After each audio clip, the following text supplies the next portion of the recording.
Welcome back, friends, to another episode of Liminal Frames. I'm your host, Nathan, and I'm joined by my friend and co-host, Darren King, also known as ExoAcademian. It's good to be back in the podcast chair. Darren, it's been a couple of weeks. I know you and I both have been battling the bugs that have been kind of going around our communities, and we've come out on the other side of that now, thankfully.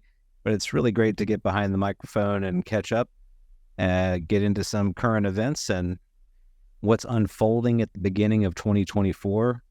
But before we do that, how have you been? How are things in literally your neck of the woods? My neck of the woods, indeed. I'm doing well, thanks, and happy to have some slightly warmer weather. We had a cold snap there for a while, and I always am sympathetic to people who live in truly northern climes and have to deal with this for months on end. It was warm enough that I could walk around in a t-shirt today, even last night in the woods, which I really enjoy. And yeah, I'm happy to be back at it as well. There's been no shortage of things that have happened since we last recorded an episode a few weeks ago. And I think people have been rearing to hear us take it all apart, parse it out, and see where things are going. And also, we have some other things to talk about in terms of how new people to the topic, and we know because this is gaining traction weekly, there are more and more new people coming in. And depending on which track they sort of attach to when they come in, they could have very different ideas about what's going on and overarchingly whether it's good news or bad news for humankind. So we're going to get into that too, because I think that is woefully under-discussed in our community. That's right. New year, new people coming into this topic and new perspectives being adopted. I think we're even seeing some jockeying, if I could be frank with you. I think we're seeing some jockeying of the talking heads for being sort of the leading thinkers in this particular space, and they're putting forward their best argument for what they think it might be. In some respects, this is really great. I look at that positively. We've got a lot of different folks with fairly well-formulated thoughts about what this might be, and they've been working on those ideas for some time now. The community itself has been incubating the ideas too for the last several years. And so we're seeing some mature concepts being put forth. But as you and I both know, and our listeners certainly know, that once you get into this topic, it really starts out in one place, and then you go on a journey that sometimes doesn't really stop. You kind of keep jumping from one pad to the next and thinking, oh, now this must be it. I'm on this pad, and I look back and I don't think it's that anymore. So I find it interesting to observe that. And now that I've been doing this for some time, and to observe things like the Congress people who are really getting into this subject, you can tell they're thinking about it. I think even Eric Burleson has tweeted or posted several times about how he's thinking about UFOs late at night, and he's still thinking about them. I think that's really funny because we've all been there thinking about this subject in the wee hours of the evening. And that's where he's at right now in his journey. So that is exciting to see. But as we all know, there's a lot of content and ideas to grok. And it takes a lot of time to really figure that out. And I don't think anyone has the corner on the market. So we're going to get into a lot of those different perspectives on the show today, and kind of parse through that and get our folks thinking about too, along those lines. I would hope that in 2024, our listeners and ourselves included will have opportunities to introduce this subject to people who don't know anything about it, and who may find out that we have an interest or a show and may want our take on whatever this might be. And it gives us time to think about, well, where would I begin in introducing them to the subject? Do I want to toss them into the deep end right away? Do I want to gradually ease them into the material? What's the best way to do that so that it has the, I think, most positive outcome? And we can debate what that might look like as well. What is a positive outcome? What is the best sort of perspective, macro perspective to hold as one is trying to digest all this information in this rapidly changing field of interest? Indeed. And I was thinking about what you were talking there about these different Congress people now waxing philosophic about their opinions after they've had, say, 3 or 4 late nights trying to make sense of this whole thing. And I think the challenge there is that they, again, are going to assume that they're in a privileged position to know what's going on because they're hearing partially classified information. But one of the things that's come out from Grush and others is that much of the information in the lore over the decades is accurate, that there are key elements out there already. And so in many ways, I still think the community that's really well-versed in this is still much further ahead than some of these Congress people, even though they are hearing some classified details. And I was thinking about the analogy of they're sort of like first-year med students, and they're getting asked to say, what do you think the disease is? You know, what's the problem with this patient? And they're not afraid to give their opinion, even though there's more they don't know than they do know as first-year students. So you have people asking, even people from within our community, asking these Congress people, what do you think it is? Well, I think it's interdimensional. What does that mean? We can get into that. But again, what's funny is these are people that are like a few months in, some of them, trying to give these overarching conclusive statements about this incredibly complex topic, which, as you just alluded to, is the rabbit hole of rabbit holes. And you could be years in and feel like you're further from the truth than when you began, because it begins to unravel everything, which also speaks to this entire question about what is entailed in disclosure and just how disruptive might that be. Certainly. And I'm excited to get into this subject because there's so many different perspectives to discuss. Before we get there, though, I've enjoyed our segments where we've really caught up on the latest comings and goings in the news cycle with various different articles or talking points. There's been a lot of content since the last time that we spoke, and I was surprised as we were going through that list. I was like, oh man, yeah, we haven't actually touched on this, that, or the other since that material came out.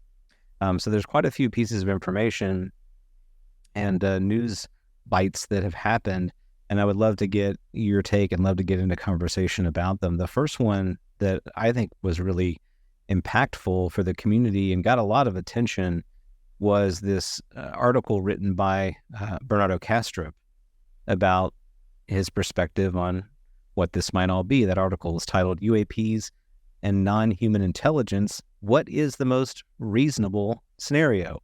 A great deal of attention. I think it got republished on the Debrief website as well. And it's good to me to see Bernardo wading into this conversation more actively, although I know, as you know, he's been interested in this for quite some time, but maybe has been a little bit hesitant to get out there and talk about what he really thinks. This article, I think, was very well received by the community and may have, in fact, been the first introduction that many people had to the thoughts of Bernardo Kastrup, which is great. There's a lot of content. Obviously, we're huge fans of his work, and we find it to be very meaningful and a good guide for kind of what this might be. But those of us who have studied his sort of philosophical perspective more closely, I think had some I would say head-scratching moments when reading the article, and so maybe we can talk a little bit about those. But before we kind of get into the weeds, how did you feel about the article? What were your kind of initial takes on it, and what's your perception in terms of how it has been received by the community? Well, the first thing I would say in regards to that last part of the question there, in terms of how it's been received, like you mentioned, it's been received very well. It got a lot of press, so to speak.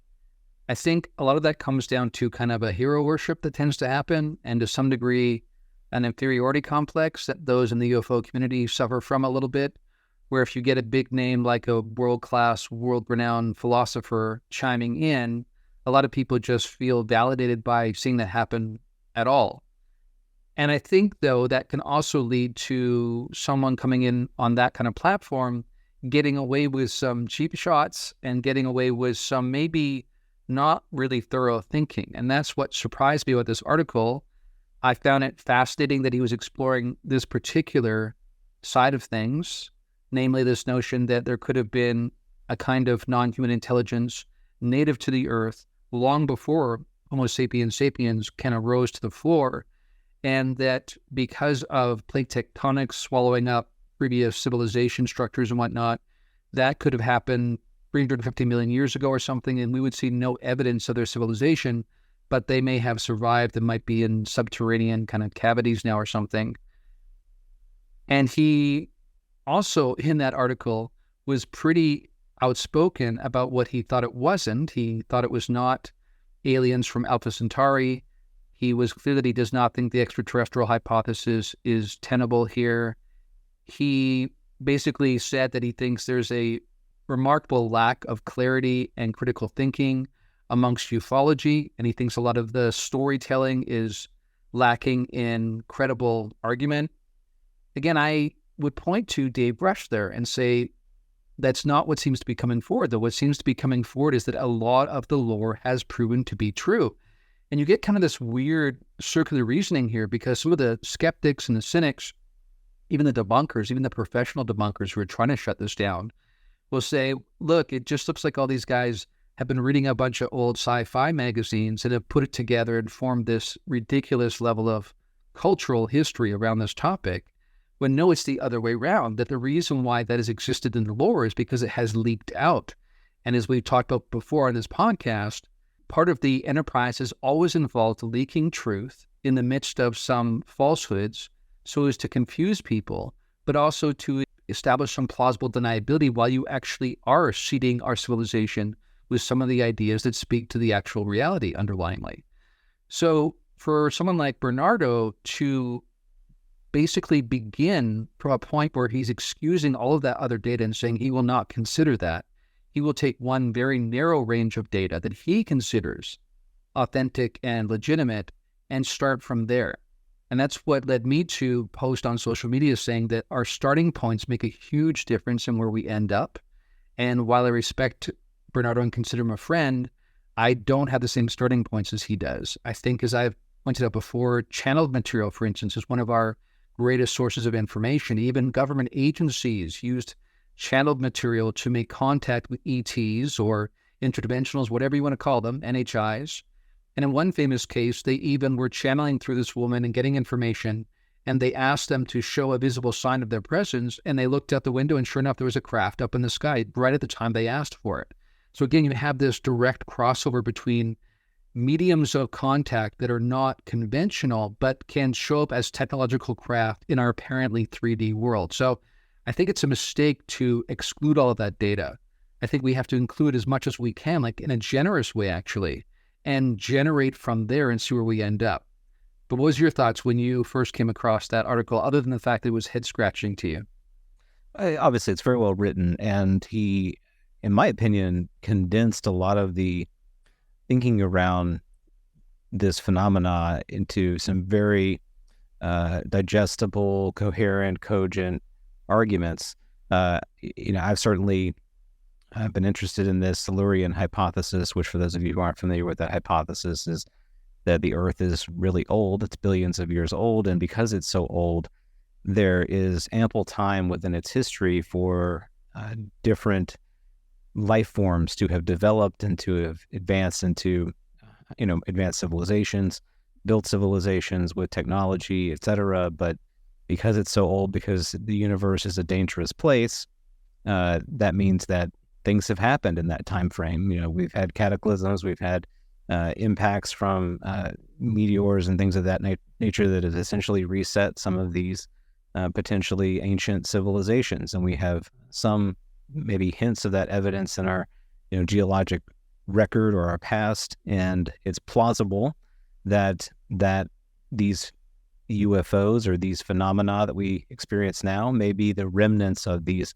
ancient civilization or civilizations in the Earth's history. So I thought he did a good job explaining that perspective and offering that as almost kind of an Occam's razor solution to the situation. Ignoring this, for all the reasons that everybody is familiar, ignoring this ET hypothesis because it's, these bodies are so far away in space and et cetera, why they, it wouldn't be ET. But all that said, I found it to be a little bit strange because he was, in my mind, signaling so much to traditional academic ways of thinking, and even, frankly, like physicalist materialist thinking about the issue.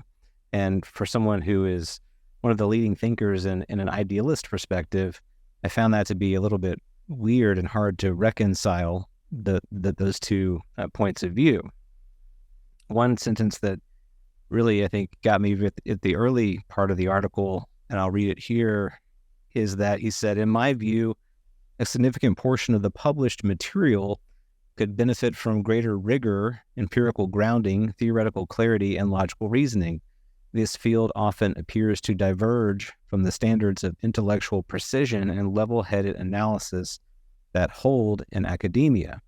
Okay, I understand kind of where he's coming from there to a certain degree, but to your point, if the phenomena doesn't adhere to the paradigm of the materialist model, if the tools of our academic sciences and study aren't well equipped for us to understand what this is, then how do we draw these lines? What do we consider to be, properly rigorous, or what is empirically grounded material? And I think this is the challenge in front of us, right? And we've talked about this. I think we've done an episode about it, that it's difficult for those who are our greatest thinkers in our world today to kind of take the ways of thinking that they have been trained in and apply it to this subject, because the subject doesn't necessarily adhere to those rules or fall within the paradigm, the epistemological paradigm that these rules follow.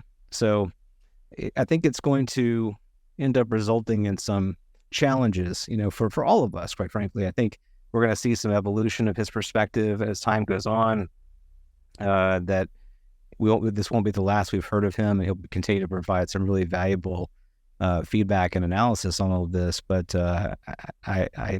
I'm upset a little bit that it didn't consider some other hypotheses that might be equally valid, just because in his mind they might be a little bit more outlandish.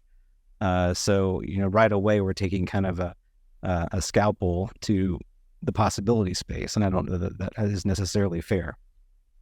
For sure. And I think also there was no making sense of, for instance, experiencer literature and abductee literature and that kind of thing, just excluding it outright. And then another thing that you and I talked about before we started recording was that he made the point that there's no reason why a non-human intelligence from a different planet would even be able to communicate with us, would even think in the same sort of logical axioms as we follow. And yet, what's ironic about that is that when he had a conversation with me, he said there was a pretty good body of evidence supporting the notion that we are a seeded species by some other, more ancient civilization. And of course, we think then about shamanistic history and religious history and how often we see comments about human beings being made in the image of their creators. So that again speaks to this notion that part of the reason why there may be the possibility of cross-communication and even a similarity in form, a template kind of thing that is used across the cosmos, is because some ancient civilization actually carried out this ancient seeding program. This is spoken to in the raw material. And even when you think about someone like Carl Jung talking about the collective unconscious and how even certain forms are populated into the collective unconscious, well, according to the raw material, when you have a certain wing of the galaxy that gets developed, there are certain templates that take precedence there. And you see those kind of templates repeating across different planets and across different solar systems. So again, we have this as part of our lore to match with the fact that it seems to be evidenced in the literature itself, that people are running into beings that look a lot like standard human beings, even though they don't seem to be from here per se. So again, it's very interesting to me how much he excluded. And on top of that, as we pointed out before we started recording, according to Bernardo's very own model, we are like disassociated alters of original mind. So in that sense, we are a copy, if you will, that's following its own sort of history and trajectory of that original mind, a fragment, if you will, a holographic fragment of original source consciousness. So in that sense, that's why there would be the ability for telepathic communication and this really deep sense of knowing, because we ultimately come from the same source. So that's part of his own model. So to exclude and almost make fun of the notion that there's no way we could talk to these beings if they were really from Alpha Centauri is kind of head-scratching, like you say. And the last thing I'd like to say here is that I find some people have this peculiar notion that if I like a particular thinker for one particular idea or series of ideas they've developed, they assume I sign off on everything they believe. For instance, people have talked about free will and having questions about that, and I don't like Bernardo's take on that. And they said to me, how can you follow this guy when he says this about free will? And that's why I sort of come back and say, well, first of all, just because I like much of Bernardo's model, and I think he's done an amazing job of deconstructing physicalism and really putting us on the course of something much more closer to reality and much more interesting and much more able to dignify human experience and that kind of thing. But that doesn't mean I accept everything he says. And on top of that, I think in this particular essay, some of his biases, some of his unacknowledged, unrecognized biases come forward. And it's just a good reminder to all of us to try to stay in conversation, try to catch ourselves when we are letting bias come forward. And we'll all be better if we can do that. Absolutely. Yeah, I'm eager for an analysis of the experiencer accounts of the phenomena to be brought into this conversation. And it may, quite frankly, that may be the last part to come into the conversation when this unfolds publicly.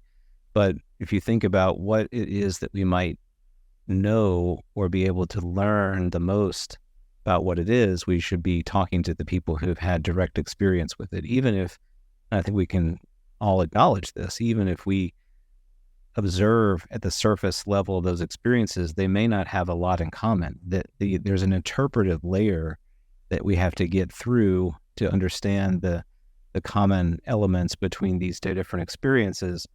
And also, we have to avoid the temptation, we've talked about this a good deal, the temptation of flattening whatever it is into one particular category as if it's just one source of the phenomena. There may be multiple actors at work here.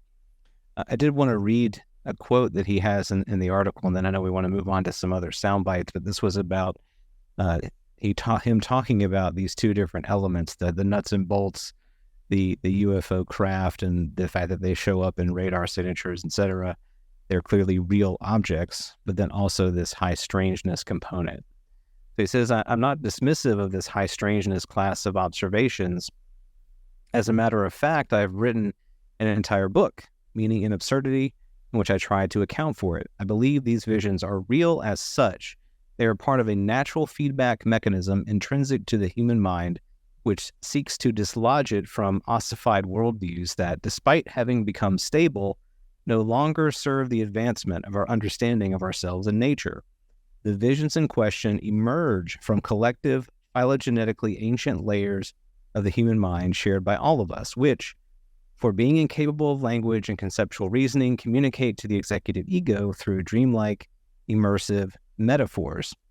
They should be taken seriously, just not literally. So I understand where he's coming from there, but I would also contend that in some instances, people have literal experiences with these beings, and they've told us about that. And not all of this is happening at a kind of sort of a subconscious, dreamlike, metaphorical layer of human cognition. That some of this has literally happened in real space, just like the UFO object tracked on radar is a real object in the air. Absolutely. It's the quasi-physical nature that is so perplexing to people, because it seems to be both physical and not, and sometimes is and sometimes not. I was talking to friends of mine who have had experiences where, on the one hand, sometimes their bodies were taken from their bed when they were abducted. Other times their bodies stayed there and just their consciousness was taken. There's times where I've talked about cases where someone is on board a craft, a young teenage couple, and this being exits its physical body and then sort of calls forth this young man's essential nature, actually, apart from his physical body. And they kind of have this dancing of light amongst them. And he experiences sort of ecstatic experience of oneness. And this is also, though, involving a case where they drive their car up and get on board a UFO craft and go flying through the cosmos kind of thing. So all of the above is involved there. So this is the thing. People would like to, especially, for instance, sociologists, certain wings of academia and the social sciences would like to keep this in the kind of imaginal realm that you're kind of describing there. But it's one thing if you have symbolic kind of archetypal kind of elements, sure, fair enough. I talked about that recently in a podcast I did on the overlap with shamanism, which is a remarkable overlap. But they'll come back from these imaginal realms with implants or with like scoop marks out of their body, right? Or having capacities, like literal capacities. I also talked about that in that shamanic episode, where they can tell the future. They have precognitive dreams. These are not just archetypal notions that come to them when they're sleeping. They literally will see a plane that crashes, and sure enough, 7 days later, that happens. So this, again, is unwrapping our notions of what reality is. So to try to slot it in somewhere is, I think, foolhardy. I think the question we should be asking, the adventure we should be embracing, is the fact that this is so much undoing what we have assumed to be the case and these clean categories we have existed under up until now. So really, again, I'm with you on this, the sense that it's kind of head-scratching that Bernardo went the direction he did. Again, I think it speaks largely to bias, that he just doesn't like some of these stories. But again, what's interesting about that is any other kind of body of evidence in a court of law, this would be taken seriously. If you had tens of thousands of people from different cross-sections of society across different cultural backgrounds reporting very similar events, especially even before the internet era that was happening, you have to make sense of that. And again, it's not enough to say, well, that's just the collective unconscious, when they're having scoop marks and implants and people are noticing them not on their beds and things like that. There's grass on the carpet because they clearly came in the middle of the night. I could go on and on. But this is data we have to reckon with. We can't just ignore it because it's inconvenient.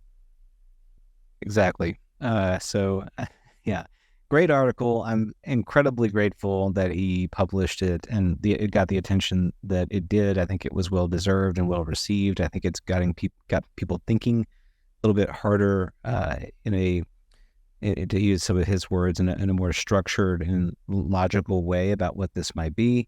So I applaud that. And I'm grateful that he's in this conversation because he's bringing so much to it and will continue to do so. So I'm eager to continue seeing his perspective evolve and his thoughts continue to be shared with the community. And we'll be better off for it.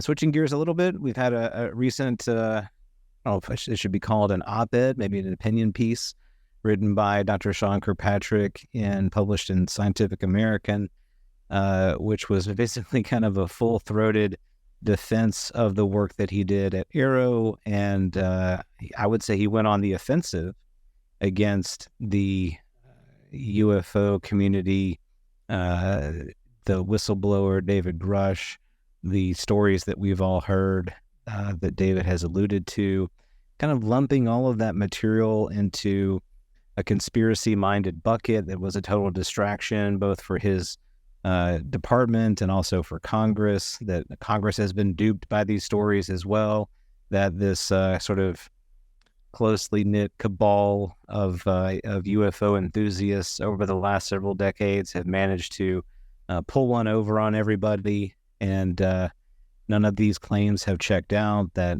I think to paraphrase what he said in part of the article, that they were unwilling to look at contrary facts that might explain some of their conclusions to what this might be. He even cited the work of Stephen Greenstreet, which I found to be particularly strange, not necessarily a scientific source there.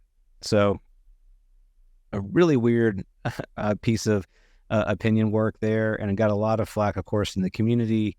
I don't think anybody's sad to have seen him go, but the one takeaway that I had, Darren, from all of that was that's the kind of person who, once they believe there's something there, then we will know we have arrived. We have reached the point where it is commonly accepted in the world that this is a real thing. So, as you know, I'm the eternal optimist. Once the Sean Kirkpatricks of society can't sort of brush this aside any longer, then that's my sign to know that it is a part of commonly accepted worldview. So anyway, what were your takes on that little bit of opinion work there from him? Well, like you say, full-throated to be sure. He didn't hold back at all. He was really, on the one hand, trying to support his fellow workers from Arrow and spoke very highly of them and said they're world-class professionals, basically. but then painted the UFO community and anyone who has any kind of interest in there being a there as being, like you say, conspiracy theorist nuts, basically. So these are terms that even Richard Dolan has talked about before, how the CIA coined this term conspiracy theorist as a way to basically create scoff and ridicule and undermine the careful investigation of a certain line of thinking. Now, the thing with Sean Kirkpatrick that came out recently that is a new thing that wasn't really so much in the news when we have discussed him in the past was that some people are arguing perhaps we should be somewhat sympathetic to him because how much has he been set up to fail? How much has he had handlers who have, with kid gloves, decided what he can have access to and what not? So the real question now is not, I don't think, whether or not Arrow is a legitimate enterprise to really try to get to the bottom of this. I don't think it is. But the question is how much of the people involved, the players like Kirkpatrick, are in on the game, so to speak, are in on the fact that the game's already been mailed in kind of thing. I wanted to read a quote from Rogue UAPTF that talked about some of the revelations that have come out in terms of how Arrow conducted its investigation. Quote, Arrow is a flypaper operation designed to shield a couple of very specific CIA, DOE, Air Force, and NGO operational recovery, reverse engineering, and advanced technology programs from would-be whistleblowers. They even have a website where would-be whistleblowers can blow away, but only about unclassified things. The limited interviews Arrow has conducted were conducted without recordings or transcriptions on purpose. Instead, the Arrow staff took intentionally poor notes, stripped out any information that would compromise these programs, then dumbed each interview down into a tepid MFR. These MFRs will be the source of Arrow's historical review, unquote. So you kind of get the picture there that basically, even in the digital age, people are not even including the actual recordings. They're just notes. And then it's up to the Arrow people to decide how much is noteworthy and what's not. And that ends up being part of the final historical review. So on the surface, it's very hard to defend that. That doesn't look like a robust operation really trying to get to the bottom of it. And in a second, I can bring up what Chris Mellon has said in response to Kirkpatrick's claims and his dismissals. But what do you think about when you reflect on that opinion piece? Well, it's hard to square these two different realities. And I think this is the challenge that we have right now with the lack of further hard evidence, if you will. But we have claims from individuals like David Grush, other individuals who have come forward to Arrow to provide their testimony, to provide very detailed information as to their experiences and departments that were involved, people that they spoke with. And these are accounts that have happened decades ago in some instances. So very detailed information has been provided to Arrow to track down some of these claims. But according to Sean Kirkpatrick, like all of those are sort of fantastical and lead to dead ends, or perhaps they weren't even investigated all that thoroughly at all because they just sort of fell into this bucket of kind of ridiculous ideas. So it's frustrating for me to observe this entire process and get to the heart of the issue and discern what really took place here. And I keep thinking back as well to, and I forget exactly what time of the year it was, but it was fairly certain last year when Senator Gillibrand mentioned in an interview that she wanted to get Dave Grush to sit down and talk to Dr. Sean Kirkpatrick. So the adult in me says, why weren't we able to make this happen? Why were we not able to make these two individuals sit together and share information and document that by a third party, whether that be Senator Gillibrand or someone else? Why did this not take place? And instead, what we have in this opinion piece is that Dave Grush never made an effort to contact our office. If he really cared, he would have tried to do so. And therefore, he just wants to get out there and kind of make a name for himself and drum up public interest. And he wasn't all that serious about getting us the information that he really had. I mean, let's put aside the fact that there's an entire ICIG investigation and 40 whistleblowers that he brought to the ICIG. So there's clear evidence of a very detailed accounting of these programs that has occurred. But according to Dr. Kirkpatrick, it doesn't really amount to anything, mean anything. And I'm just frustrated, as I would think this is the same type of frustration that I'm seeing in the Congress people as they talk about this, that we can't get these parties together for whatever reason. There are roadblocks that are continuing to be put up that prevent these parties from getting in the same room and hearing this particular information. And that should make us ask questions as to why that is. And I think that's the takeaway I have here from all of this, is that there's not a concerted effort to really get to the heart of these claims. They are more comfortable just sort of dismissing them out of hand and not wanting to go there. And I got to say, if I were one of these whistleblowers that had already provided testimony to Arrow or to the ICIG, or if I were David Grush, or somebody like David Grush who's thinking about coming forward, I would be even more feeling more empowered to do so now, particularly if I had a strong sense of patriotism and wanted to bring light to this area that seems to have been shrouded in secrecy for so long. So I kind of wonder whether this is going to have a positive effect in really dampening the interest. In some ways, I would argue it's kind of ramping the interest up from those who are really dedicated and intent on revealing the secrets here.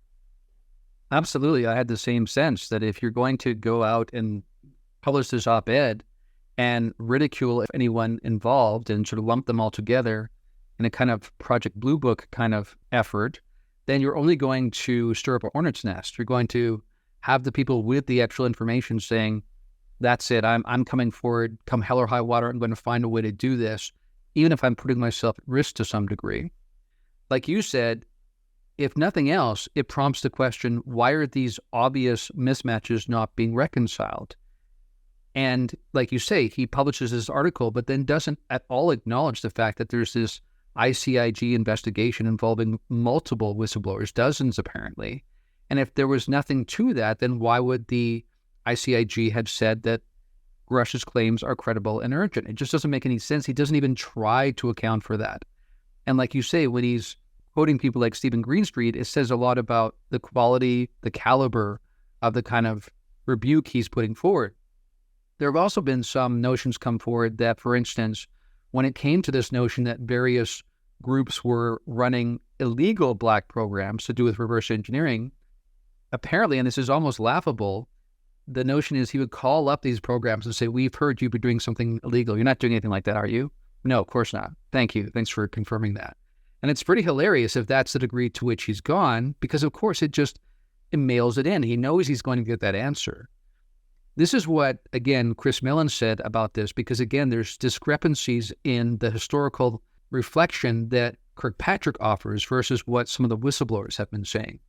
So Chris Mellon said, quote, I was astonished by one of the central claims made by Dr. Sean Kirkpatrick in his recent article in Scientific American, blasting UAP, quote-unquote, conspiracists, specifically his claim that as of the time of my departure, none of the conspiracy-minded whistleblowers in the public eye had elected to come to Arrow to provide their evidence, quote-unquote, by the way, again, and statement for the record, despite numerous invitations. Then Mellon continues, I'm baffled because in an effort to assist his investigation, I introduced Dr. Kirkpatrick to the former director of the ATIP program, Lou Elizondo, as well as Dr. Eric Davis and Dr. Hal Puthoff. Each of these prominent voices associated with the ATIP program spent hours briefing Dr. Kirkpatrick in a classified setting. None have received any feedback. Hopefully the pending report to Congress on the alleged UAP recovery program will describe the specific claims made by these and dozens of other witnesses and what Arrow did to evaluate them, unquote. Now again, even the first part of that quote where Mellon is quoting Kirkpatrick's article, the degree to which he just uses smears to actually address the issues rather than actually dealing with the actual evidence at hand is pretty telling. I think that's probably the most telling element of all, is that it does not come across as a scientifically minded, objective attempt to win people over with the quality of your persuasive argument based on a really objective, careful analysis. Instead, it seems like he uses these terms a lot like Stephen Greenstreet will, a lot like people on the inside trying to dismiss this will, they'll just use words and associations to try to dismiss people out of hand so that the evidence actually never gets considered. And that certainly makes you question not just Arrow's motives, but even his motives specifically. Right. And from the public's perspective, we aren't in a position to even evaluate these competing claims, right? So what I would want to see ideally is him, if he's going to make a full-throated defense of his particular position, him put forward the claims and systematically go through them and say, here's a claim from David Grush that there's a secret crash reversal engineering program. Here's what Arrow uncovered in our investigation of the programs that David Grush alluded to. This program was actually, some sort of reverse engineering of a Russian satellite. This program was, we don't even have that to go off of. And so for someone who has touted or tried to propose that this agency would be incredibly transparent with the public about what they're learning, we're not given any kind of transparency as to why the claims that have been circulating about the UFO lore and the history, why those claims have no merit. I mean, how are we to evaluate if they have no merit? And I think that ultimately is what we would need in order to walk away from this with a clearer sense of what is true and not true. Because if we don't get that, then we're going to continually be in this sort of partisan divide where you're going to have those of us on our side who think there is something to this. We're going to continue to believe that until we've been given convincing evidence that it doesn't exist. Or you're going to be the other side, and they're going to take the position that they have taken, the consensus position that this is all just a bit of a fantasy and there's no there, and we can kind of move on and get back to our lives. So, it's frustrating for me in that regard. Now, putting all that aside, we still have the very real situation that UAPs exist, and no one is disputing that.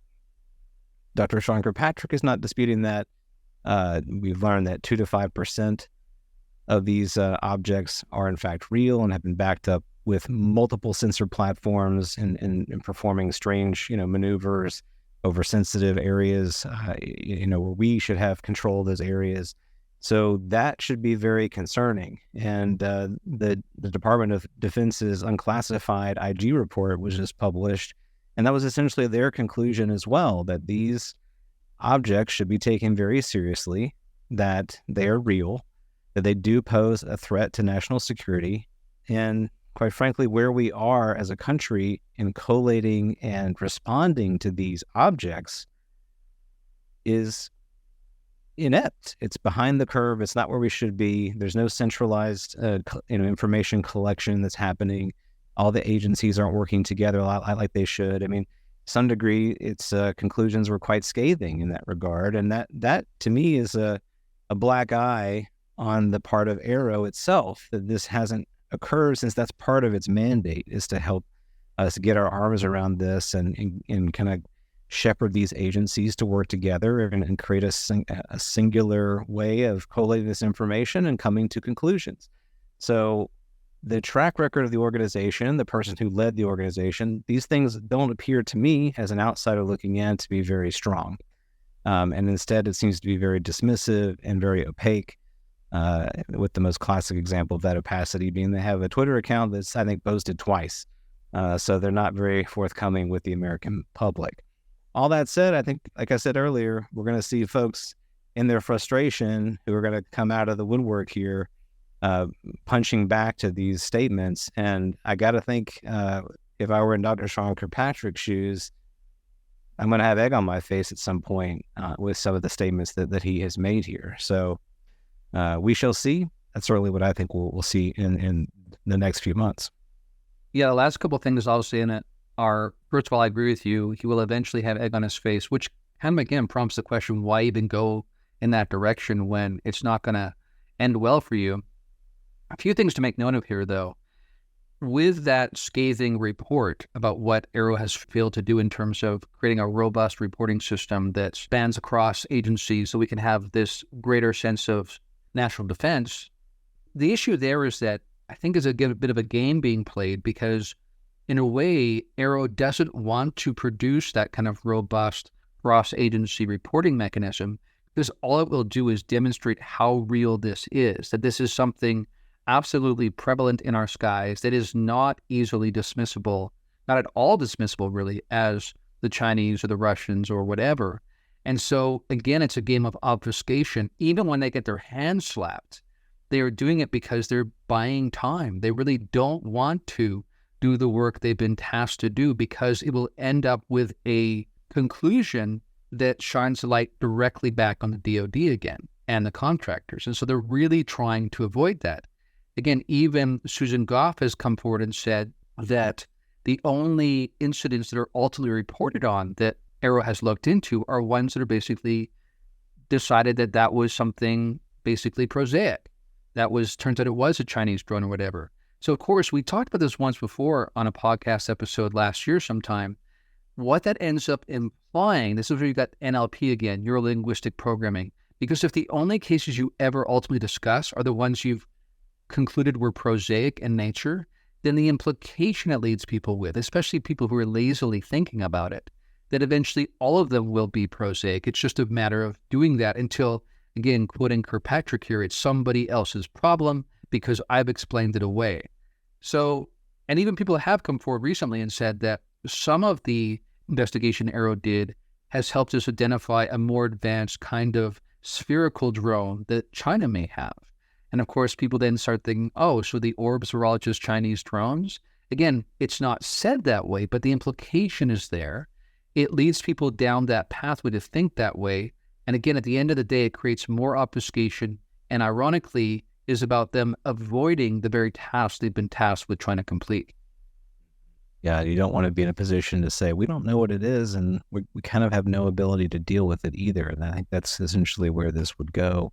Not a great position for the Department of Defense to be in. In other news, you and I have both seen the increased enthusiasm from congressional representatives in this particular topic and pursuing it further. Representatives Burchett and Luna and Oslo have recently been in the news cycle about sharing their interest in this topic. And we're hearing rumors of intent for more hearings, and specifically even some field hearings, which is really intriguing to me, just sort of showing up at certain places and exercising their congressional authority to try to get some answers. Will they be able to get some answers? Will they be stonewalled in those locations? That will be interesting in and of itself, and I'm sure they're going to make a big stink if they aren't given the access that they're trying to seek. So I have high hopes for that in the future in terms of kind of public-facing efforts to get more information here. And then we've also heard from Representative Burleson, who provided a couple of great interviews recently, him kind of expounding a little bit further on his own perspective, thinking this is extra-dimensional in nature. I think Luna used the term interdimensional following the briefing that they had. So that theory is kind of getting more traction in the public awareness.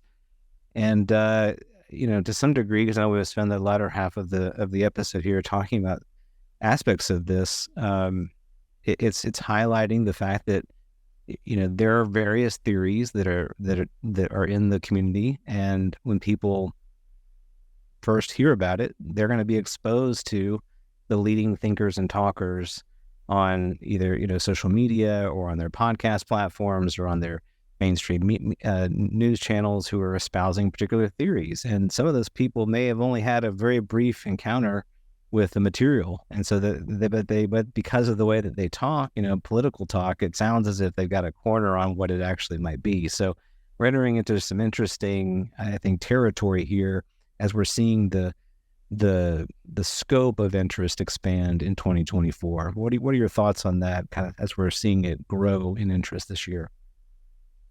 Well, the first thing I would say reflects on a social media post I made a couple of weeks ago now on this matter, where I said this term, while used a lot recently, basically is just a placeholder for, quote unquote, we don't understand what this is yet.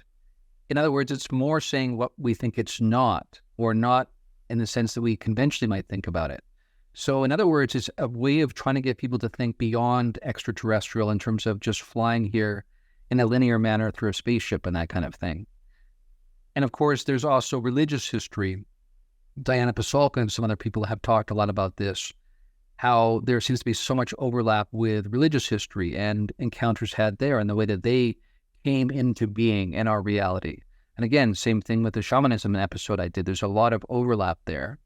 So we're really at this point where we're trying to come up with solutions that make sense of the data, knowing that the extraterrestrial hypothesis seems insufficient. Again, we've mentioned many times that that's exactly the conclusion that people like Jacques Vallée and J. Allen Hynek came to in the 70s. And it's interesting, too, because I recently read this quote from Gary Nolan. I think it would surprise some people because, of course, if it's mainstream media, sometimes if it's even ufologists or ufologists creating content, the first thing they'll do is go and talk to astrophysicists, astronomers, and get their take on what they think this is and how it could be coming here, that kind of thing. But again, the question is this kind of being, this kind of intelligence that's interacting with us, really running hoops around us? Is it showing us that the way we think about the possibilities is woefully inadequate? I think, of course, it is. But this is what Gary Nolan had to say about this, and the usual players people seek out to get clarification. He said, well, I always wonder why astronomers and astrophysicists are the go-to discussions on UAP. Their expertise is looking at things so far away that most of their conclusions, especially about life, can never be verified. Very safe because you can caveat the heck out of your statements. They will get quote-unquote signatures. All is well and good, and I am excited about that. But asking an astrophysicist about unidentified aerial phenomena is like consulting a deep-sea marine biologist for advice on desert wildlife, unquote. Now, that was a great point because, again, the question is not what might they be like if they're eons away in some sort of other solar system or perhaps even some other galaxy, but the fact that they're here. So we have to deal with the actual interaction in this ecosystem and what that might say about who they are, especially when they can come in and out. That's the key aspect here, is the blipping in and out, the way they can be here some of the time, but not all the time. The way that, again, it's quasi-physical in nature, where they have physical elements, as Jacques Vallée talked about, but there's a psychic element, too, where they seem to operate only in our minds alone, or at least in our fields of mentation, to use kind of a Bernardo Kastrup kind of phrase. So this is where we're at, and it's very interesting that amidst all the frustration that things are not moving faster, that there's obfuscation efforts from the usual players, nevertheless, the fact that our Congress people are uttering words like interdimensional and extra-dimensional in 2024 is a pretty remarkable thing when you think about it.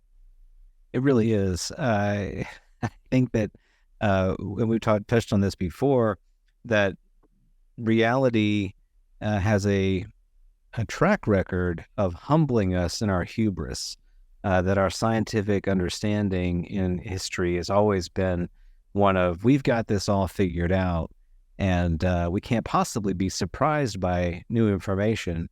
And then what happens? Well, new information enters the stage, and we're all shocked. Oh my gosh! Well, you're telling me that there are microbes and they can make us sick or whatnot. Like this changes everything. I thought these things didn't even exist. And so I think what we're seeing take place here is essentially the same thing happening over and over again to us. We aren't learning our lesson, in part because we don't live very long. Our generational knowledge kind of is lost, our wisdom is lost, and we end up in the same situation over and over again. So I think that's what we're seeing here is the community, the thinkers who are now willing to tackle this in public are going through the stages of grappling with theories of about what it might be, and really fumbling their way through it. But it's to be it's to be expected, I would say. It's a good sign in the sense that we've entered the stage of the conversation. I'll say this: I think in 2024, we've now entered the phase of the conversation where it's okay to talk about this in public spaces. It's okay to talk about this, at the bar, at the coffee shop, with your family, because it's being talked about in Congress. It's being talked about on the news. People are interested, and now that has happened, you're going to have folks who are basically planting a flag on their territory in that conversation and saying, well, yeah, okay, you're interested in that. Here's what it is. I've written a lot of books on this, and I think this is what it is, and I can give you this compelling argument as to why that is, and it becomes attractive to people who have no other knowledge, no other experience as to what it might be. So we're seeing that happen, and I think there's a bit of I don't think it's intentional, but sort of jockeying for different attention for leading theories as to what it all might mean. But you and I have talked about the fact that for someone new to the subject, if they start searching about UFOs or they hear a podcast with Joe Rogan or whatever, who are they going to start being introduced to? What are some of the leading voices that are out there, and what are their perspectives, and how do those perspectives then influence that particular individual who's just trying to understand all of this information? So maybe we can walk through some of those leading voices if you're interested in doing that, and kind of compare and contrast some of their perspectives. I can give you a couple to start off with. What about the perspective of Danny Sheehan? He's been making the rounds a lot lately and really putting forward this ET hypothesis with this new Paradigm Institute, and they're even introducing, degree fields and in studying ETs. So it all seems to be about ET, much like maybe Stephen Greer would talk about it, with very little, nuance or space for other theories, other aspects of what the phenomenon might represent. So what do you think someone might take away from a, kind of a Sheehan-esque perspective on the subject? Well, it's interesting because, like you pointed to there, he's really bought in on using extraterrestrial as the preferred ways of talking about these beings, and really doesn't hedge much from that at all. He doesn't really explain why it is that he's using that term, whereas the Shure Amendment, which he's very well versed in, used nonhuman intelligence. And while other people, both Congress people and other talking heads, prefer to use interdimensional and extradimensional, he keeps sticking with extraterrestrial. So the question is, why? Why does he justify that? And as you also pointed out, not only does he stick with that, but the new Paradigm Institute, which he's a part of, has now partnered with a university to offer master's level and PhD levels degrees in extraterrestrial studies, which again is all in on this one term. So that's interesting in itself. And then on top of that, in addition to the way he frames them and their origin source, he also talks pretty generally about it being a good thing, that it's about us joining this larger cosmic community in terms of space, right? We have so far existed just on this blue pearl of a planet. And of course, we exist in a universe, in a physical universe. And so we're about to meet other physical beings from this physical universe, which is interesting because Danny Sheehan will talk about the notion of something being ineffable. He will talk about his spiritual history, his Christian history. So he's bringing in notions that have been in the church about how we actually have powers as human beings, spiritual powers we're not aware of, and that this will actually help create kind of brotherhood and sisterhood with these other kinds of beings, which again, at least raises questions about, are they only extraterrestrial then, or are we really thinking about them and ourselves in too limited a way? I certainly think the latter is the case, and he's even hinting at that. So if I were him, I would not bake in so much on this one term. But that's very interesting. I think that overarchingly, I have the same perspective as Danny in the sense that there is an overlap with spiritual history, that who we are as multidimensional beings that are just having a temporary, finite existence of one amongst many is absolutely the truth. That's the case of the matter. And I think we will do better by knowing that. And it will, again, be a revolution not just about who these others are, but fundamentally who we are. And it could fundamentally change the way we run our civilization because it's such a considerable shifting of perspective on who we are. So overall, I'm very, very thankful for Danny Sheehan. He's had an amazing record over the decades working on various causes. I'm really happy he's championed this one. I just think it's sometimes a bit peculiar and curious that he sticks to extraterrestrials so commonly. Mm-hmm. Well, and we have so many other sort of voices in the community as well. And, thinking of some, kind of counter voices to Sheehan, who typically takes a very optimistic perspective on this ET situation, the Galactic Federation, all very positive sounding, similar to how Stephen Greer might talk about that. And the only the bad actors are humans, and actually any of these beings, all the beings are benevolent. But to counter that narrative, we have folks like I think here Lou Elizondo or Tom DeLonge or Jim Semivan, who are happy to talk up some of the negative aspects of these beings, the encounters, the potential threat narrative that we've heard so much about, to get maybe Congress to take this very seriously because of their technological capability. So presenting a picture that's not exactly as rosy as what we hear from Danny Sheehan. And so, if you're a person that might be predisposed to more of maybe a traditional Hollywood sci-fi depiction of an alien being, you might really latch on to an Elizondo perspective, or a Semivan perspective, that we need to be careful that, these beings may not have, our best interest at heart.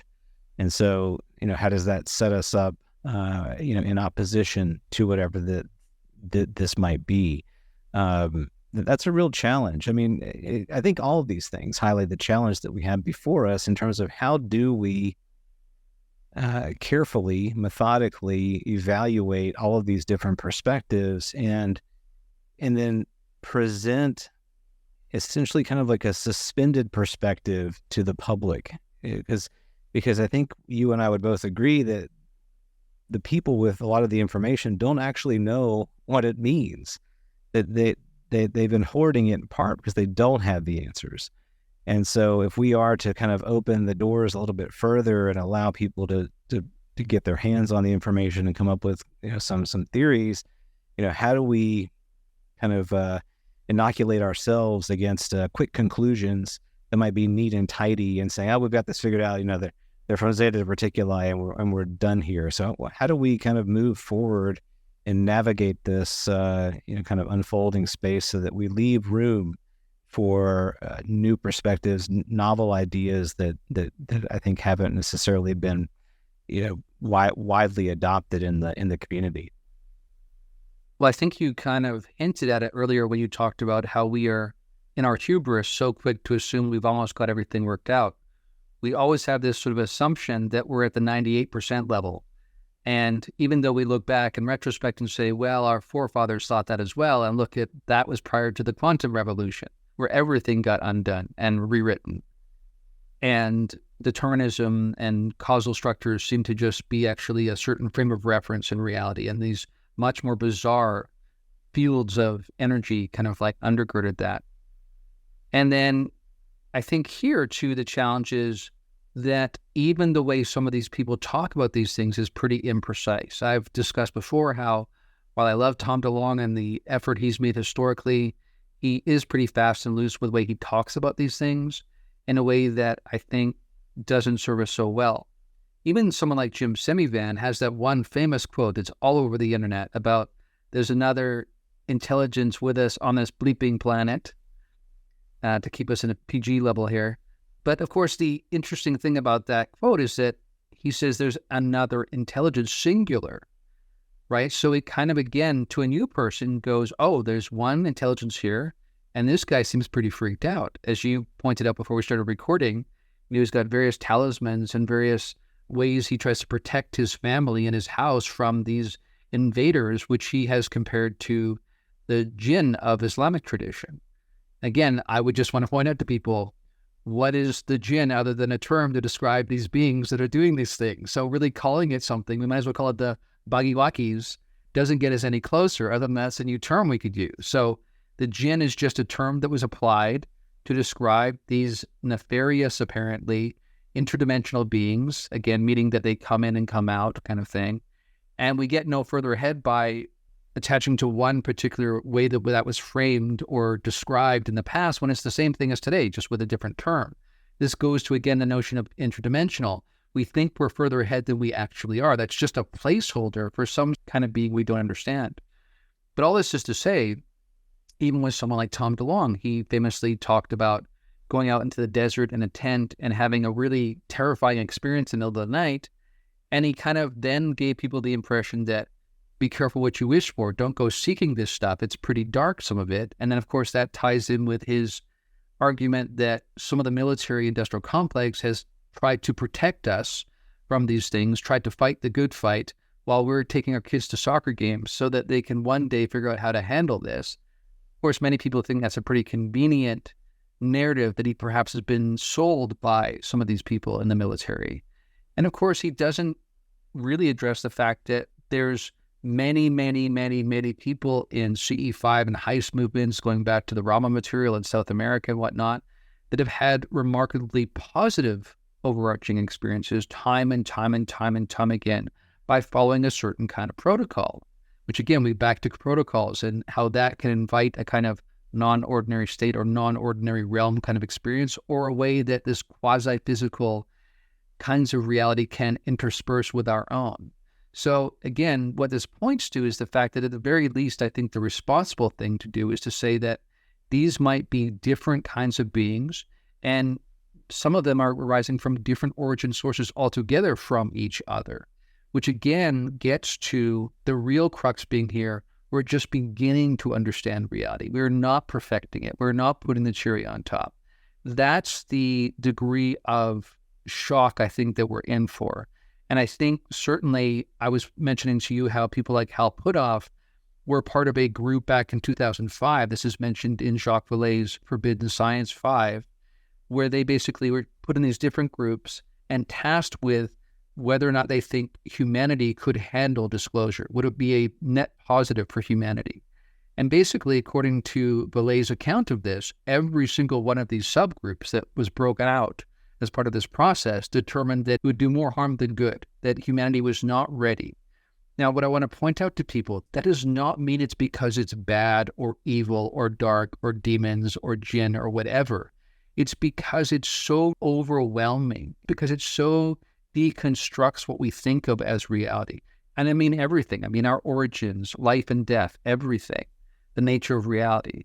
And the conclusion was therefore that we have to give some serious thought and at least be a bit further along down the road in terms of a response to this before we just dump it out on people. So I just want to leave with that before I go back to you in terms of just because people decide that it's too early to share this or it's too damaging to share this doesn't mean it's inherently evil. It just means it's destabilizing. Mm-hmm.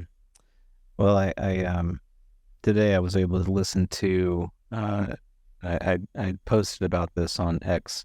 My friend David Haith had shared a video with me about near-death experiencers and, how it's reframing understanding of consciousness and, kind of pushing that frontier. And the accounts of these individuals were just incredibly compelling and moving to me to listen to. And the point I want to get to here is that it took death, literal death, for people to have a change of perspective and see reality as it may be more accurately perceived.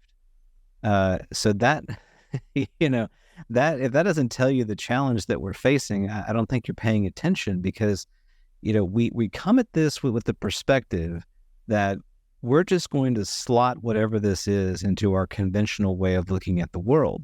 We're going to take the technology and solve our energy crisis. We're going to, take the transportation and try and solve our transportation crisis. We're going to be able to do all these amazing things with the technology that we've already developed. We're just going to put it on steroids because we've now got this alien technology. I mean, that is the most bankrupt perspective on what this actually is. And to me, the NDE is telling you that, it's telling you that reality as we think we know it is so much different than what we perceive. And those who've had those experiences almost uniformly come back with a much more profound sense of the world, of other individuals, of their actions in the world, actions that they understand have real consequences, that they enjoy life. They don't fear death anymore because they understand that it's just a transitional experience. And to me, that's the challenge that we face. So we're facing a reformation of our way of being.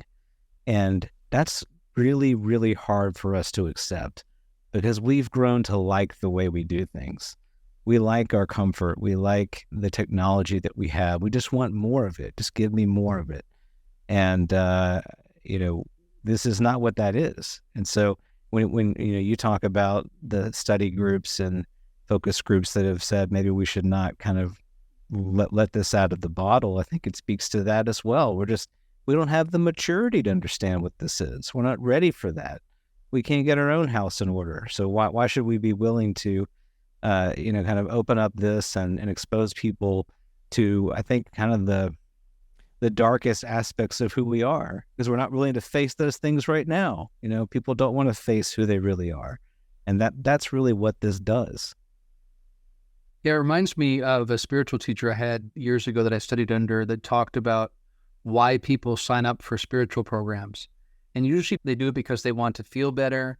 They want to feel better about their lives. They want to feel more pleasant. They want to feel happy, those kinds of things. I'm not saying those aren't good aims in themselves, but underlyingly, it's kind of like Neo getting the pill from Morpheus. The question is, do you want what's real or not? That's all I'm offering. And to your point, people here just want to solve problems to make our lives easier along the current trajectory we're on. So sure enough, we could solve climate change. We could solve energy, like you say. We could find ways to get to planets quickly so we could mine them as well, right? So it's more of the same, indeed. And of course, the crossover is in some ways that are quite startling, because it's not just that, as you pointed out, there's this remarkable overlap between people who have experienced these different kinds of contact modalities, whether it's seeing an apparition, seeing a former deceased loved one, seeing an apparent alien being, seeing a light being, seeing a UFO craft, having a near-death experience, having an out-of-body experience. All of these things seem to fundamentally change the way people think about reality. And what's ironic is that we want the UFO phenomenon to be some information that is delivered to us so we can have a better version of the reality track we're already on, which makes no sense in light of what people who actually had the experiences tell us about what it does to their view. And what we really should be doing is, rather than just going, well, we could potentially solve energy crises, great, but much more than that is on the table. We could fundamentally change what we think life is about. We could fundamentally get rid of the notion of scarcity, because we realize as eternal beings living through these various dreamscapes that aren't any more real than each other, there's nothing to be worried about in terms of scarcity, that's a mentality. So that's fundamentally what changes, is people's mentality, their relationship with reality and with each other. And now, of course, you've got things like, as I pointed out before, it's not just you've got gray aliens on the one hand, and then other people having near-death experiences where they're seeing deceased loved ones, but sometimes gray aliens show up with your deceased loved ones. So apparently they have a perspective on reality where those divides have already been squashed, where those hard lines between what we assume are completely different domains of reality, if there's any domain afterlife to begin with, that's obliterated. That somehow this is about a different frame of reference that they can go back and forth between, and even drag beings back and forth across these apparent hard lines as far as how we see them. So this is what's really in play here. It's a fundamental reshaping of what it means to be a sentient being and how we're related to each other and to the planet and to the surrounding community, of which the physical cosmos is only one frame of reference in itself. So this is really what's in play, and this is where we should be going, I would hope. And I do think we have to be, and I'm sure you would agree, responsible about that, because if you dump too much too soon, it could be destabilizing. We should think about people's well-being, but not sell short the real potential that's on tap here. Mm-hmm. Yeah, I think about these beings and perhaps their perspective and how we're almost dragging them into our world. We want you to, I know you can do all that stuff, and maybe it reveals something deeper about who we really are, who I really am, and what I should be working on and thinking about. But I don't really want to deal with that right now. I'd rather you just flip on the 0-point energy microwave so that I don't have to, get billed extra for my power bill this month. That's the sort of bankrupt thinking that we're talking about here. And I think, as you and I talked about yesterday, and we had a chance to get together over pizza, I mean, this represents the real challenges that we've been talking about in terms of disclosure. How do you rolling this out in the way that I think most people think of it is not really what it is.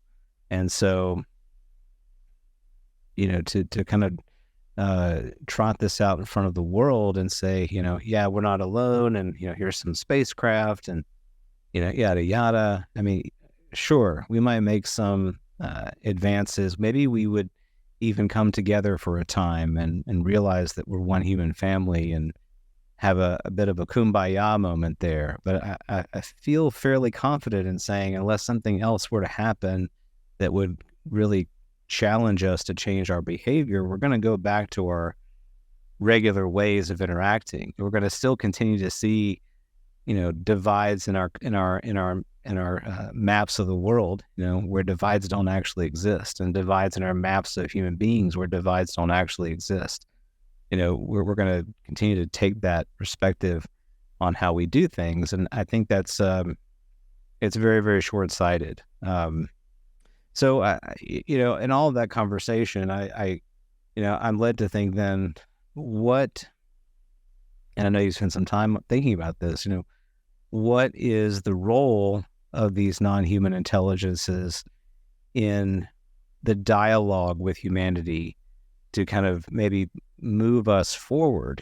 How do we move forward, and what is their role in that partnership? Is it just to continually confront us with the way reality truly is until we finally kind of submit to that and kind of go, okay, you got me, we're gonna change our ways? Or are they a more proactive player? And you've touched on this before in various of your podcasts, but speak a little bit to the journey that they themselves might be on in terms of this conscious development and reality as they perceive it. Well, one of the things that Danny Sheehan has said, speaking of some of the people we've talked about, some of the main players, he's talked about how much older these civilizations are than ours. We're talking millions or billions of years. I think he's used the term billions with a B. And when you think about, yes, we've got a long way to go, but think about where we're at now compared to where we were 100 years ago. We tend to think about the change being largely around technology. We went from horse and buggy to spacecraft that have left the solar system kind of thing now. But that's still within the same frame of consciousness though, right? It's just more of the same, basically.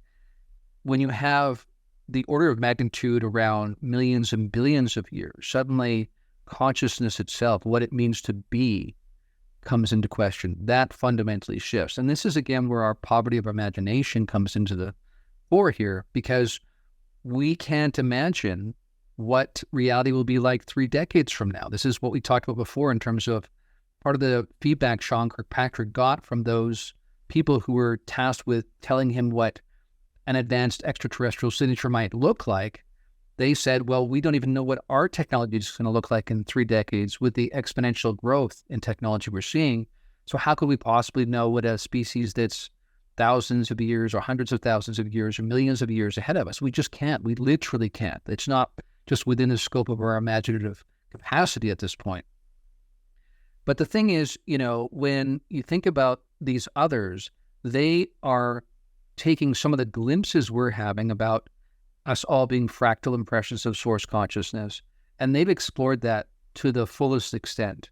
They have, I would say, come full circle and recognized that this is source, in a way, exploring itself in all the different permutations, as we've said many times on this podcast, which again is interesting because ancient Vedantic kind of thinking is also along those kinds of lines.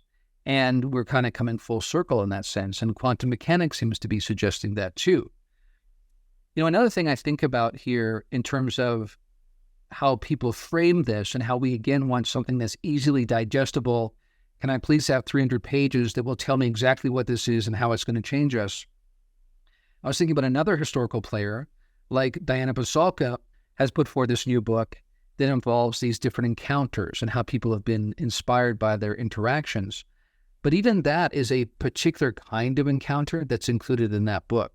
And I heard that, for instance, after she had this recent interview on Joe Rogan, that book is sold out. The hardcover copies have sold out. I guess is because a lot of people watching Joe Rogan go, finally, the answer. I'm going to gobble up that book and figure out what's going on. But to make my point here, even she has talked about, even her editor edited out some of the encounters that didn't fit with some of the others. So we are so conditioned to have an easy answer along a certain kind of thinking, a line of thinking, that even when it comes to encounters within one book, some are excluded because they're just too much of an outlier. But what does that say about our incessant need to dumb this down to make it something palatable in one sitting in 300 pages? And how many people are reading that book thinking this is just one frame of one kind of origin source amongst many others, and that her main point about this might be the very same phenomenon that's been with us through religious history? Absolutely. But that's just the beginning. That's not the answer.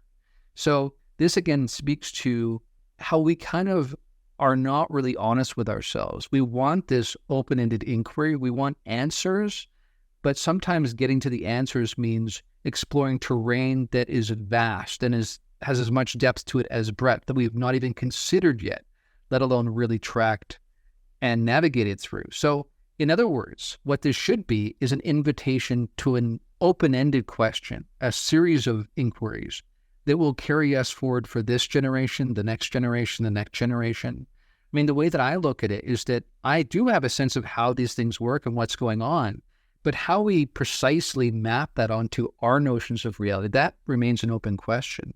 You can say there seems to be this notion we talk about with different frequencies, and you can make these subtle tunings, and then suddenly there's these interspersing realities right amidst you. There's no need to go from Alpha Centauri to here, because ultimately, in a Vedantic sense, there is no space. There is no time. So if they know that, and they have technology, quote unquote, that's operating at that level, then they could very well be Alpha Centaurans and still not have to travel here in spacecraft, and therefore could still overcome kind of Bernardo's frustration with some of the typical sci-fi notions, which again speaks to the fact that we need to open the inquiry, think with imagination, and try to embrace the ongoing questions that we will have, where one question just begets another, but it's a more interesting question, right? I think they're about Zen again, and how it's not so much about getting the right answer as it is about changing the line of inquiry and moving in a more fruitful kind of way that cracks open what you think you are and who you think you are. So I would encourage people to go on that journey rather than one where we get final answers anytime soon. And that journey is far more uncomfortable. And that's something that I think we're not accustomed to in the modern world, is discomfort. We don't really want to be pushed out of our comfort zones, to have to work too hard, to have to learn new things, to have to be challenged. And look, that applies to everyone. I'm not immune from that myself at all. So that's the sort of, I think, challenge in front of us. And that's what our traditions have been really asking of us too for the last, many thousands of years, that the people who spent the most time thinking about the human condition and reality as it is have been trying to tell us for a long time that our priorities are misplaced. The way that we think about things is misplaced. And, but here we are, and we continue to cling on to the things and try to get our bag and, whatever it is. And come back to these NDE experiences where they're catapulted out of their body, they are catapulted out of their things, and they have this life review. They all talk about having this life review, and they can literally experience any moment in their life, not only from their perspective, but also from the other people's perspective, how they felt, how they were made to feel by the way that they had interacted with the individual. And then they come away from that NDE realizing the impact that their actions have on the world, on others, on themselves, and what is truly important in life. And it's not to say they come back and they all become, aesthetes and live in the desert in a cave. They don't, but they have a renewed perspective on how to behave in the world and how everything is interconnected. That to me comes out very clearly. There's this sort of deep connection amongst all life and consciousness. And, if we're not willing, and this is the frustrating thing for me, because it's, we've lumped this into this new age way of thinking, and, this is all, kind of lovey-dovey stuff. But if that's reality, if those are the consequences of our actions we have to come to face with once we move on from this mortal experience, we're really kind of postponing the work that we're going to have to do. If we're not doing it now, it sounds like we're going to have to do it then. And, the more work you do now, and I think you've touched on this quite a bit with your podcasts, the work we do now in our current experience better prepares us for what happens next. And next doesn't have to be after your life is over. Next can be when you meet a new person. Next can be when you have a new experience. What we do now, the work we do now on our perspective, enhances all of those other experiences. And if we just put it off as if everything is just one more transaction or one more way to make me feel good, we're really not learning anything. We're just kind of running in place. And I think that is the, to me, the sadness that I feel in so many perspectives about disclosure is it's just about this transactional experience. It's not really doing the harder, deeper work in terms of who should we be in the world? How do we change our behavior? How do we relate to one another? And are we, kind of becoming a civilization that would be positioned well to even interact with the greater scope of conscious beings that might exist? That's a great point, and that relates to that question you asked me earlier about what do I think the various NHI are doing. I think much of their motivation, and again, the more ascendant ones, is exactly what you just described there, that it's more about getting us to rethink who we are and what our relationship to everything is, rather than just trying to accommodate us with some sort of new technology to make us follow on the same trajectory we're on now. And one of the things that's been definitely inspiring for me is to see how much our two podcasts, this one as well as Point of Convergence, has really helped to inspire people spiritually, energetically, get them to really rethink what it's all about. And I think that's really key. I think even when you think about some of the abduction experiences, I know this is somewhat controversial, but there's definitely an element in some of these encounters where shock seems involved not just for the sake of shock, but because it opens you up to new possibilities, to a degree of new possibility that really makes you fundamentally rethink who you are. And I think what all of this inquiry leads us towards, especially when we think about some of the implications like you talked about there with near-death experiences, where we can effortlessly feel from the perspective of everyone else we interacted with as well as ourselves, that fundamentally should shift who we think we are and what this is all about. And the idea of this just being about UFOs and aliens is a really truncated, narrow way of seeing what this invitation involves. And in that sense, as we've said before, this is not just about going outward, exploring space and the cosmos, but it's as much about going inward. This is a journey of interiority, and that absolutely everything is there as much as it's out there. So that's what I would encourage people to do, to really think about, like you said, not just what does this mean for reality, but what are my priorities going to be from here on out, if that's the case. And again, if you look at it square in the face, the evidence that's facing us, like you say, the near-death experience literature is really, really compelling. Even kids who've had previous lives and remember that kind of thing and how they pick up where they left off and have to work through some of the same issues they were then. If that's the case, why wait? Why keep pursuing these things that are ultimately distractions from what really the enterprise is all about? So I think that's what we're about here, is about the deeper meaning in all of this. And I think what this does is it puts us on a track for asking those questions and enjoying that journey and making the most of this incarnation, remembering it's just one of many. Yes, and then being open to that, because it is, as you know, it's available to us even now. We just have to be open to receiving it. And I can't tell you the number of times where I've allowed myself to dwell in that understanding and that accepting of how reality might actually be, and then how surprised I have been in response to taking that perspective into the world. I have had a deeper connection with individuals that I relate with. I've had information that I've obtained that I would have not otherwise been able to obtain, because at this deeper level, we are truly connected.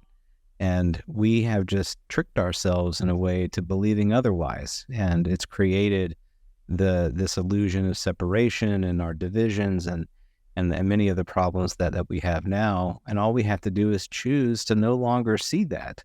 And once we look at it from a different way, from a different vantage, we'll be surprised and I think in some ways rewarded with that perspective, and it grows from there. As you well know, the more that you practice this, the more that it grows, and you can walk into spaces, you can have new conversations with new people you've not met, and you can put this into practice, and you really will be surprised at what you receive in return just by allowing yourself to be present to it.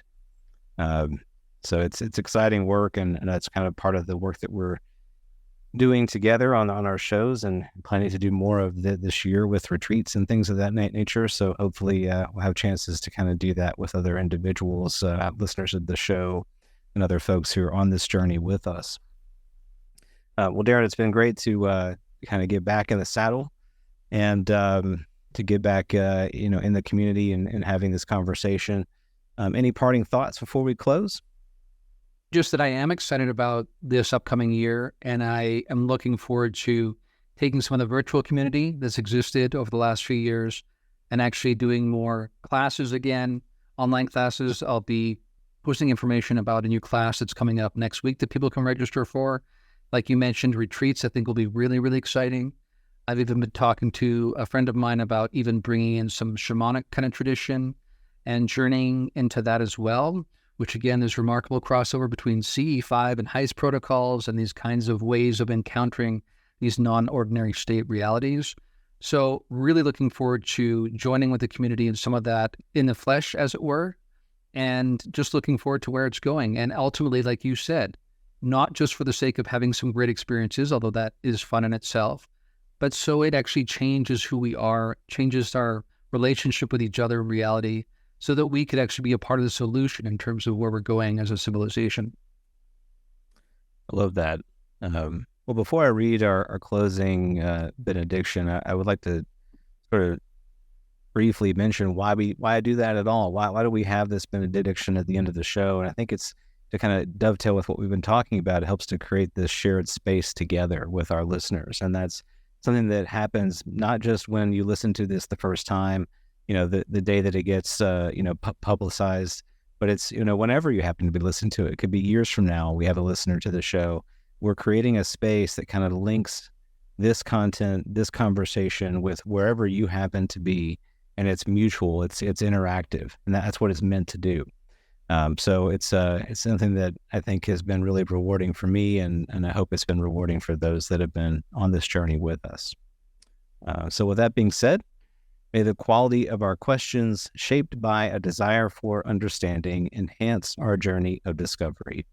And may our travels broaden the sphere of our consciousness, reminding us that new discoveries beget new horizons.